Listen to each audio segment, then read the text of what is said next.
que nunca tuvieron ningún problema y que de algún modo nacieron adultos y maduros. Le diré que José provenía de una familia disfuncional. Su padre Jacob era un estafador por naturaleza.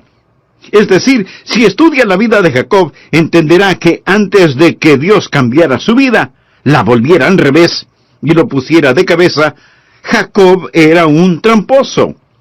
Él tenía un tío, Labán, que era más diestro que Jacob y era un timador y estafador. No contaré toda esa historia, mas permítame decirle que además de todo esto, su madre murió cuando él estaba en la adolescencia. ¿Puede imaginarse el trauma de perder a su madre? Él tuvo una madre dulce, bonita, cuyo nombre era Raquel, mas ella murió. Y cuando él creció, amigo, vivió en un nido de avispas, un enjambre de hermanos malos, impíos. Este era el tipo de ambiente en que estaba. Él era un adolescente de 17 años. Así inicia su vida. Y vamos a darnos cuenta en la historia que él se ve en todo tipo de dificultades y problemas. Si usted no está familiarizado con la historia de José, voy a darle tan solo un breve bosquejo en miniatura acerca de este muchacho llamado José. Primero, él era el hijo favorito de su padre. Y creo que era el hijo favorito de su padre porque era hijo de Raquel, quien era la esposa favorita de su padre. Jacob tenía varias esposas, pero el amor de su vida, su verdadero amor, era Raquel, y José era hijo de Raquel. Y Jacob amó a José tanto que le dio una túnica de colores. Después estudiaremos respecto a dicha túnica. Mas él recibe una túnica de colores y él recibe algunos sueños.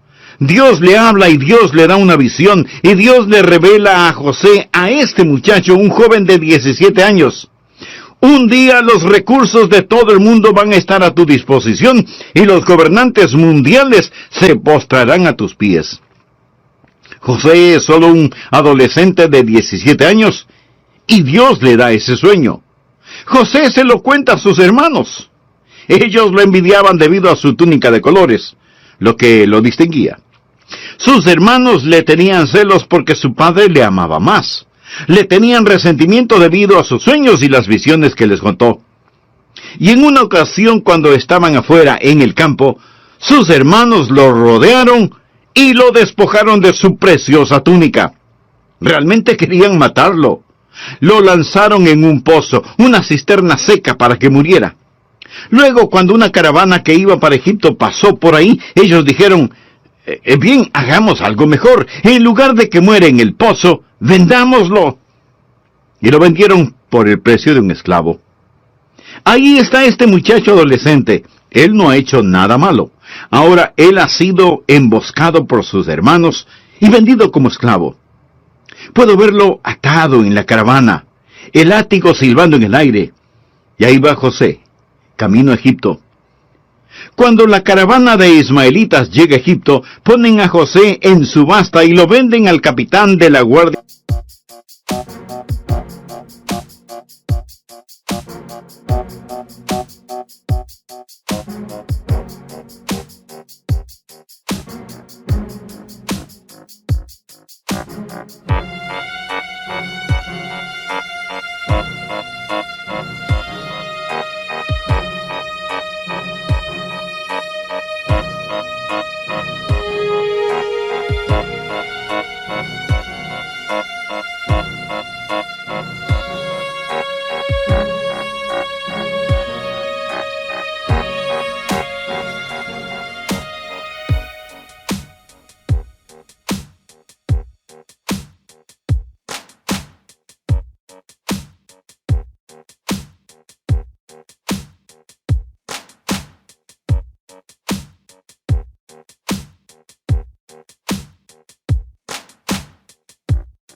Del faraón, Potifar.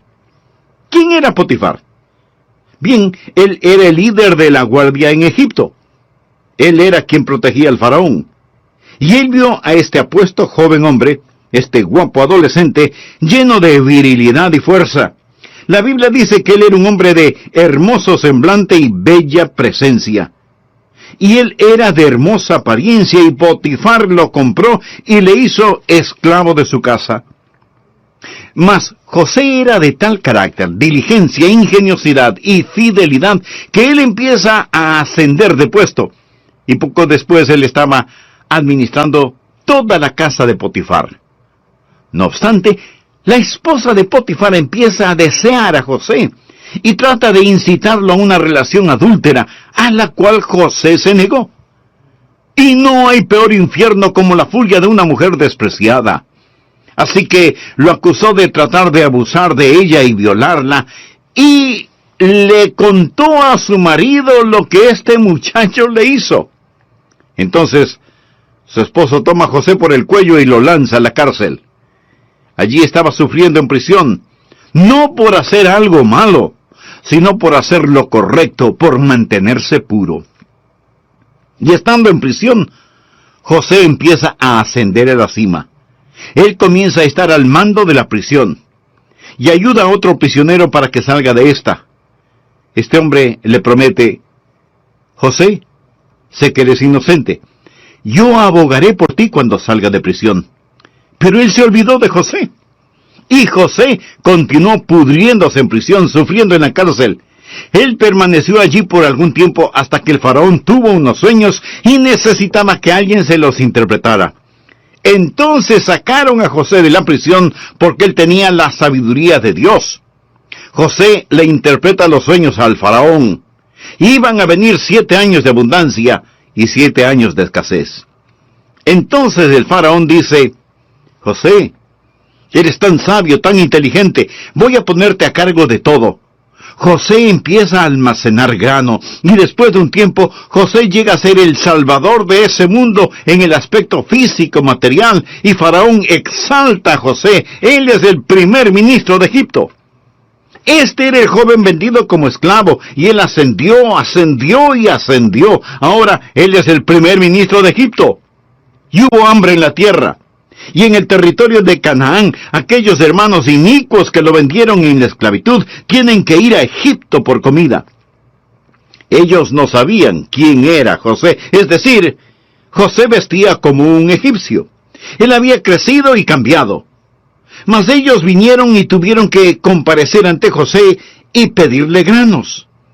La historia es tan interesante, mas no puedo entrar en detalles porque no nos alcanza el tiempo. Finalmente, José se revela a sus hermanos y los perdona. Trae a su padre, el anciano Jacob, desde Canaán hasta Egipto. Es una historia gloriosa, es una de las mejores historias jamás escritas. No es ficción, es un hecho, es verdad. Dicha historia está llena de verdades bíblicas. Existe un tema principal. Bien, miremoslo ahora. Sírvase buscar Génesis capítulo 39 por un momento y leamos por favor los versículos 2 y 3. Note lo que dice Génesis 39, versículo 2. Mas Jehová estaba con José, y fue varón próspero con él. ¿Lo ve usted? Observe el capítulo 39, versículo 21. Pero Jehová estaba con José, y le extendió su misericordia, y le dio gracia a los ojos del jefe de la cárcel. Ahora leamos por favor el capítulo 39, versículo 33. No necesitaba atender el jefe de la cárcel cosa alguna de las que estaban al cuidado de José, porque Jehová estaba con José, y lo que él hacía, Jehová lo prosperaba. Me fascina eso. Jehová estaba con José. Jehová estaba con José. No importa lo que pasó. Aquí estaba un hombre que estaba practicando la presencia de Dios. Bien, ¿le gustaría eso? ¿Le gustaría prosperar? Hablo de tener verdadera prosperidad. Esta no es necesariamente riquezas. La prosperidad es la realización progresiva de la voluntad de Dios para su vida. ¿Le gustaría prosperar? Permítame darle 4 principios. Pasemos al capítulo 37, por favor. Primer principio. Exprese su distinción dada por Dios. Cuando Dios lo salvó, Dios lo hizo diferente. Y José expresó su diferencia dada por Dios. Lea los primeros 4 versículos. Habitó Jacob en la tierra donde había morado su padre, en la tierra de Canaán. Esta es la historia de la familia de Jacob. José, siendo de edad de 17 años, apacentaba las ovejas con sus hermanos, y el joven estaba con los hijos de Bila y con los hijos de Silpa, mujeres de su padre, e informaba José a su padre la mala fama de ellos. Ahora bien, eso no significa que él era un chismoso, significa que decía la verdad. Llamaba a Israel a José más que a todos sus hijos, porque lo había tenido en su vejez, y le hizo una túnica de diversos colores. Y viendo sus hermanos que su padre lo amaba más que a todos sus hermanos, le aborrecían, y no podían hablarle pacíficamente. Por favor, anótelo claro y en mayúscula. José era distinto y José era diferente, y la túnica de diversos colores que vestía era una marca de su distinción. A José se le dio la primogenitura, que era tanto espiritual como material, es decir, él era distinto debido a su nobleza. La túnica de diversos colores y mangas largas era una marca de nobleza. Ahora, ¿qué es lo que eso me dice a mí hoy en día?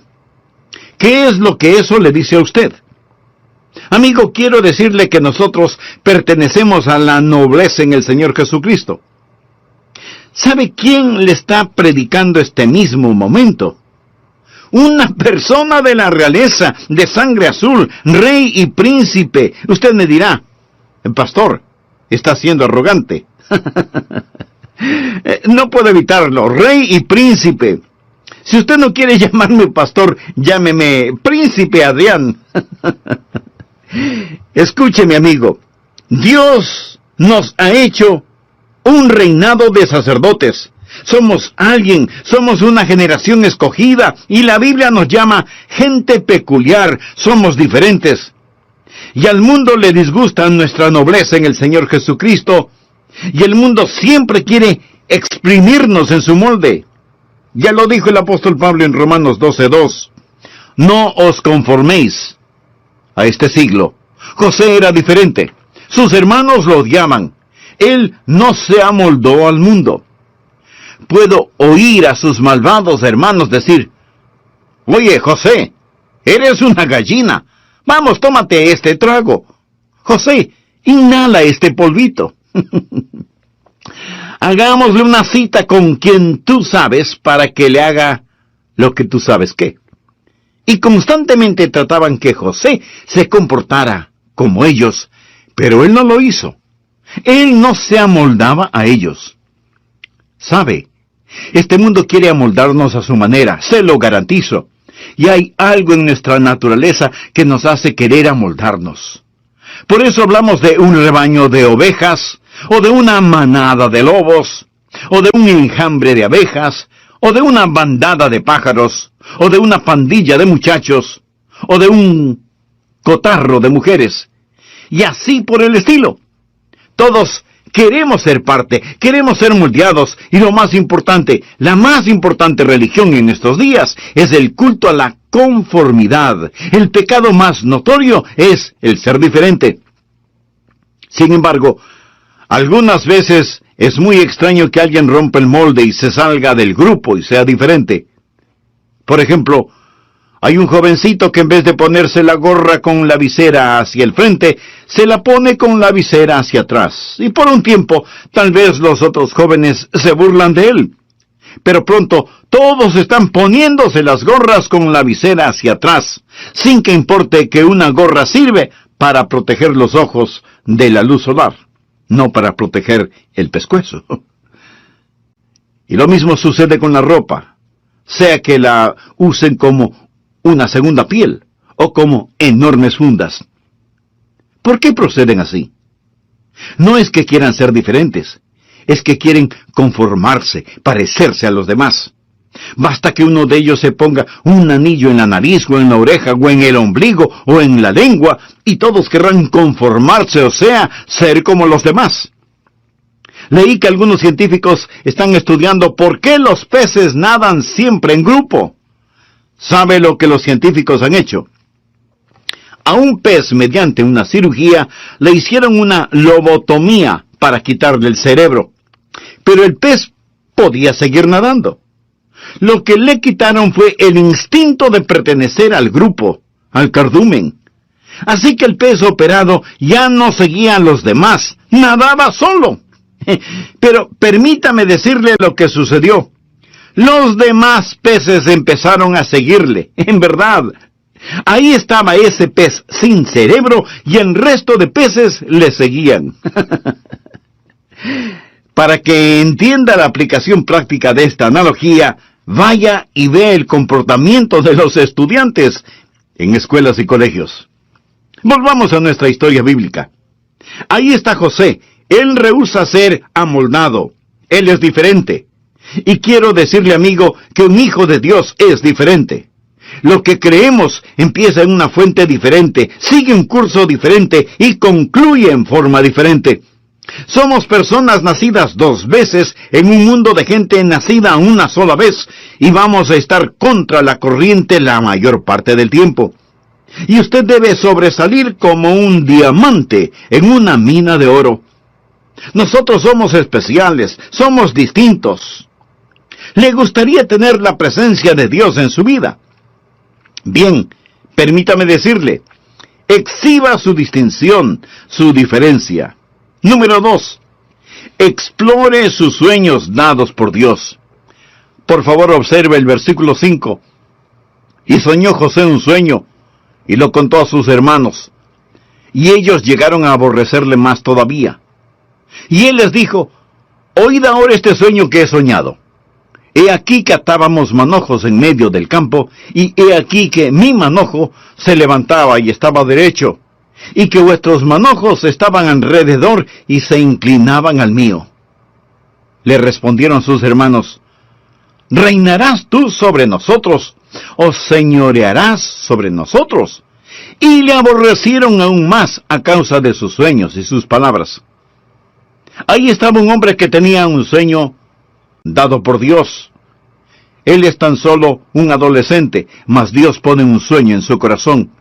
La juventud es un tiempo no para amoldarse a este mundo, sino para soñar. Permita que Dios ponga un sueño en su corazón. Amigo, antes de finalizar este programa, deseo pedirle que deje que Dios haga realidad en usted el regalo de la salvación. No malgaste su vida viviendo una religión acerca de Dios. Viva una relación con Dios. Y si usted nunca ha dado ese paso de fe, le invito a orar conmigo de la siguiente manera. Querido Dios, quiero vivir la realidad de tu presencia en mi vida. Señor Jesús, te pido perdón por mis pecados y te agradezco lo que hiciste por mí en la cruz del Calvario. Gracias por poner tu propia vida para redimirme. Ahora con profunda y sincera fe, te recibo en mi corazón y en mi vida como mi Salvador. La presencia de Dios. Y estamos tomando como ejemplo la vida de José en el Antiguo Testamento. Para resumir lo que ya hemos estudiado, permítame preguntarle, ¿le gustaría prosperar? Hablo de tener verdadera prosperidad, y no necesariamente eso significa ser rico. La verdadera prosperidad es la realización progresiva de la voluntad de Dios en nuestras vidas. Así que, ¿le gustaría prosperar? Permítame darle 4 principios. Primer principio, exprese su distinción dada por Dios. Segundo principio, explore sus sueños dados por Dios. Yo era un poco más joven que José cuando Dios me llamó al ministerio. Estaba en el colegio, y mi pastor me dijo que Dios tenía un plan para la vida de cada persona. Y yo quería saber cuál era el plan de Dios para mi vida. Y le dije al Señor, Señor, yo no sé qué es lo que tú quieres que yo haga, pero lo que quiera que sea, quiero que me muestres tu voluntad. Y lo que quiera que sea, quiero hacerlo. Ahora, Dios le habló a José por medio de un sueño. Dios le puede hablar a usted en alguna otra forma, pero el punto es el siguiente. Dios tiene un plan para su vida. ¿Quiere usted conocer cuál es el plan de Dios para su vida? Realmente quisiera saberlo. Recuerde, José tuvo una visión, tuvo una pequeña indicación, pero Dios no le dio el mapa completo. Creo que José se hubiera perturbado si Dios le hubiera dicho acerca del pozo y de la prisión y las acusaciones falsas y todo eso. Pero él tuvo un sueño. Él tuvo algo a lo que podía aspirar. Romanos 12, 1 y 2 es, para todos los que vivimos en este lado del Calvario, una maravillosa fórmula para los sueños dados por Dios. Leamos esos versículos. Así que, hermanos, os ruego por las misericordias de Dios que presentéis vuestros cuerpos en sacrificio vivo, santo, agradable a Dios, que es vuestro culto racional. No os conforméis a este siglo. Ahora, por favor, note el orden. Sino transformaos por medio de la renovación de vuestro entendimiento, para que comprobéis cuál sea la buena voluntad de Dios, agradable y perfecta. ¿Quiere conocer la voluntad de Dios? Ahí está. Esa es la fórmula. Presentación más transformación equivale a realización. Presentación. Usted se presenta voluntariamente a Dios. ¿Ha hecho eso? Quiero decir, realmente lo ha hecho. Se ha presentado ante Él diciendo, aquí estoy, Señor. La mayoría de las personas nunca han hecho eso. Mucha gente dice, si yo hiciera eso, ¿quién sabe en dónde voy a parar? A lo mejor como misionero en alguna parte de Bongo Bongo. Y por eso usted no quiere presentarse voluntariamente a Dios. Amigo, preséntese a Él. Firme el contrato, entrégueselo a Él y deje que Él termine de llenarlo. No tenga temor de hacerlo así, porque cuando usted se presenta voluntariamente a Él, será transformado. No os conforméis a este siglo, sino transformaos. La palabra transformar proviene del griego metamorfosis. O sea, usted experimentará una divina metamorfosis. ¿Qué significa metamorfosis? Meta quiere decir cambio, y morfosis significa forma. Metamorfosis quiere decir entonces un cambio de forma. Literalmente significa que aquello que está en el interior sale a la superficie. Por ejemplo, la oruga se mete en el capullo y de ahí sale como una mariposa. La naturaleza interna de la oruga es ser una hermosa mariposa. Jesús en el monte de la transfiguración fue transfigurado de acuerdo al relato bíblico. Es la misma palabra, metamorfosis. Jesús pasó por una metamorfosis. ¿Cuál era su naturaleza interna? Gloria.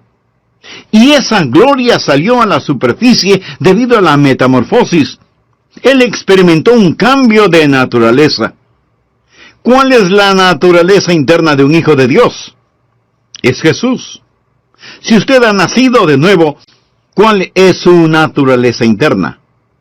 Es Dios, es Jesús, es la gloria. Su naturaleza interna es Jesús. Cristo vive en usted. Cuando usted se presenta voluntariamente como un sacrificio vivo, habrá una metamorfosis, y aquello que está en su interior saldrá a la superficie. La presentación más la transformación da como resultado la realización, y usted conocerá cuál sea la buena voluntad de Dios, agradable y perfecta. Amigo, escúcheme. Usted no encuentra la voluntad de Dios. La voluntad de Dios lo encuentra a usted. Mantenga su corazón puro delante de Dios. Preséntese voluntariamente a Él. Deje que la gloria de Jesús sea visible en usted. Usted tiene la mente de Cristo. Sigue esa corriente y descubrirá que Dios le está guiando. Recuerde, Dios no le dio a José un mapa detallado, sino que le dio un sueño, una visión. Ahora usted no le dice a Dios, Dios, muéstrame qué es lo que quieres que haga y pensaré si lo quiero hacer.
No, señor.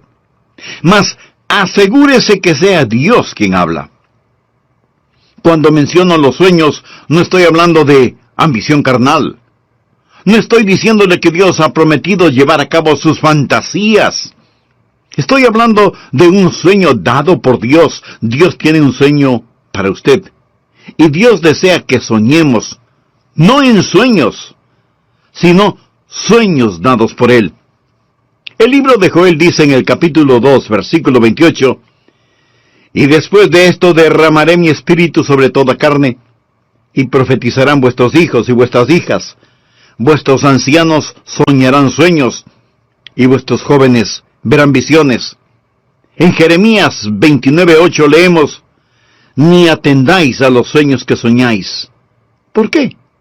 Porque Dios tiene un mejor sueño para usted. Y Jeremías 29:11 dice, «Porque yo sé los pensamientos que tengo acerca de vosotros, dice Jehová, pensamientos de paz y no de mal, para daros el fin que esperáis». Dios tiene un sueño para usted. Y Dios quiere que soñemos sueños, no en sueños, sino sueños dados por Dios. La Biblia dice en Joel 2:29, «Y también sobre los siervos y sobre las siervas derramaré mi espíritu en aquellos días». ¿Qué está diciendo? Dice, permita que Dios sea real en usted. ¿Cómo sé que mi sueño es dado por Dios? Medite y ore al respecto. Cuando María tuvo una visión acerca del Salvador que habría de venir, la Biblia dice, María guardaba todas estas cosas, meditándolas en su corazón. Un hermoso versículo es Proverbios 4, versículo 18, dice, «Mas la senda de los justos es como la luz de la aurora, que va en aumento hasta que el día es perfecto». ¿Qué significa? En ocasiones usted no conoce la voluntad de Dios para su vida, incluso para el día de hoy. Mas la senda de los justos es como la luz de la aurora, que va en aumento hasta que el día es perfecto. Al principio está oscuro, luego se pone gris con el alba. No se distinguen los colores, solo se ven sombras. Después sale el sol, y se ven los colores, pero hay largas sombras. Por último es mediodía, mas la senda de los justos es como la luz de la aurora, que va en aumento hasta que el día es perfecto. Cuando era niño dije, Señor, ¿qué es lo que quieres que haga? Y después de un tiempito, tuve una semilla en mi corazón y dije, Señor, creo que quieres que predique. Luego fue, Señor, ¿tú quieres que yo predique? Y después fue, Señor, si tú quieres que yo predique, es mejor que me lo dejes saber. Y finalmente dije, Señor, sé que esto es lo que quieres que haga. Asegúrese de sus sueños, báñelos en oración y Dios le guiará. Y aunque usted diga, Señor, si eres tú hablándome, continúa hablándome, explore sus sueños. Eso es lo que José hizo.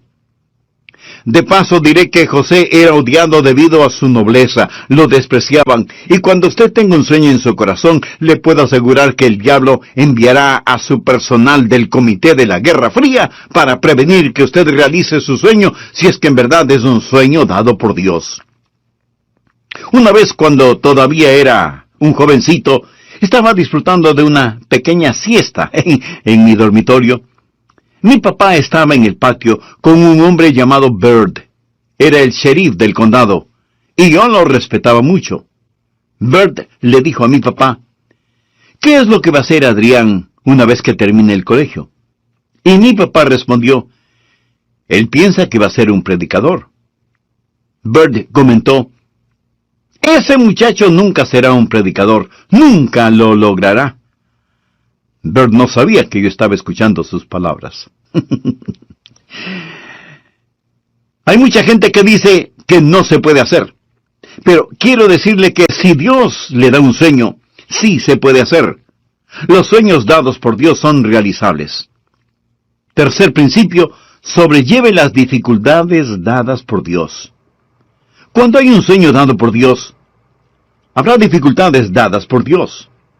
En este capítulo, si usted lee del versículo 8 al 27, se dará cuenta de algunas de las dificultades por las que tuvo que pasar José. Aquí está este hombre, este jovencito más bien, y es ridiculizado por sus hermanos. Hay una conspiración contra él. Primero quisieron matarlo. Luego decidieron lanzarlo al fondo de un pozo seco, de donde hubiera sido imposible salir. Pero finalmente lo vendieron como un esclavo. En la casa en la cual fue llevado a servir, lo acusaron falsamente, y fue a parar en la cárcel.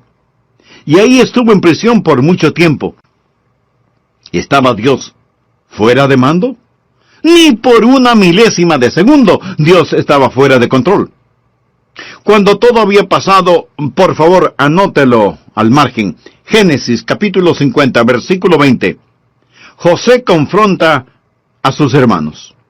Vosotros pensasteis mal contra mí, mas Dios lo encaminó a bien, para hacer lo que vemos hoy, para mantener en vida a mucho pueblo. Ellos le quisieron hacer mal, y Dios lo permitió para bien de José, de su familia, y de toda una poderosa nación. ¿Cuál es el versículo correspondiente a este? Romanos 8:28. Y sabemos que a los que aman a Dios, todas las cosas les ayudan a bien, esto es, a los que conforme a su propósito son llamados. Dios va a permitir que tenga dificultades en la vida. Dios no las causa. Dios no hizo que la esposa de Potifar acusara a José de violación. Dios no causó que estas cosas pasaran, mas cuando el hombre pone, Dios dispone. Dios no había terminado con José. ¿Está usted en dificultades? Tenía un sueño y este ha sido destruido. Se ha desvanecido su sueño. Eso no significa que Dios ha dejado de tratar con usted. Es decir, si usted está en una situación imposible, conozco por lo menos a un hermano que está en este tipo de circunstancias. Dios le dio un sueño y en este momento el sueño yace en fragmentos.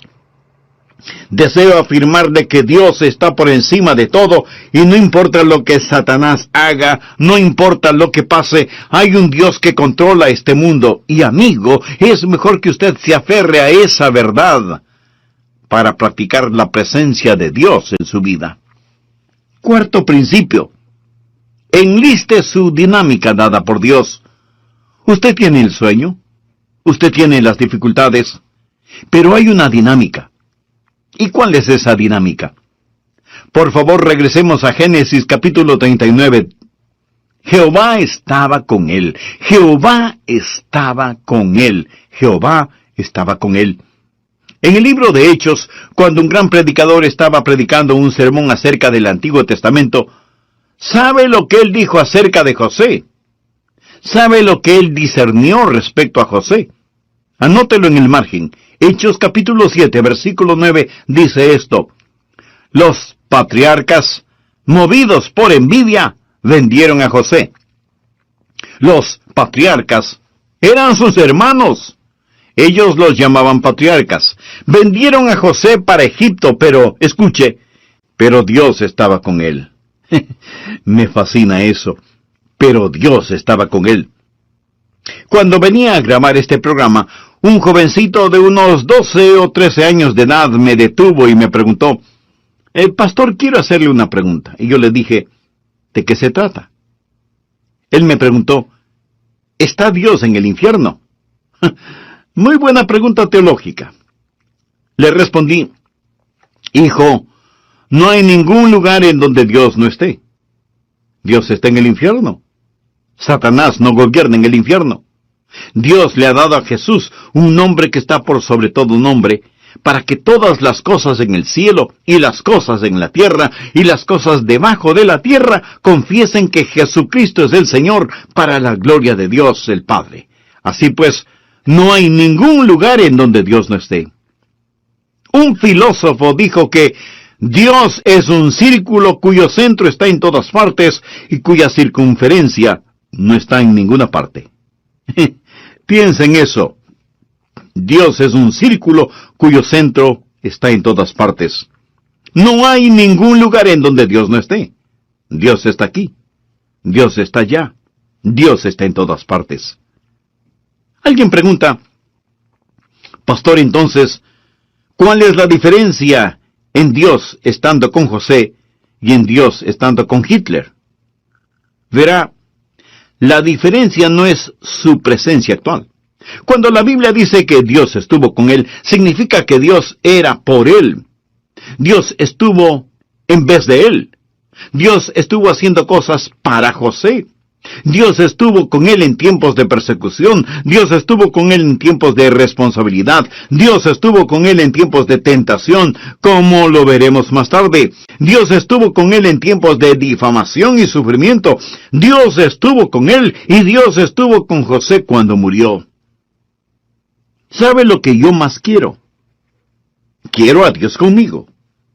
Yo quiero que haya algo acerca de Adrian Rogers que no se puede explicar aparte del hecho de que Dios está conmigo. Pero Dios no lo permita que me olvide o que nos olvidemos de ser gratos con Él, porque todo es por su gracia. Él está con nosotros. Yo no quiero que Dios quite su mano de mi vida, ni de nuestras vidas. Tendremos pesares, enfermedades. Sabía que mi esposa y yo perdimos un bebecito. Un bebecito que murió en el Día de la Madre. Una de esas muertes de cuna. El Día de la Madre. Acababa de predicar acerca de las glorias de un hogar cristiano. Esa tarde del domingo salimos de Fort Pierce, en West Palm Beach, en la Florida. Aproximadamente 60 millas para estar con la familia. La pequeña iglesia llamó a otro pastor. La casa pastoral estaba contigua a la iglesia. Era una pequeña casita blanca. Y los miembros de la iglesia habían pasado a vernos. Solo teníamos unas cuantas semanas de estar en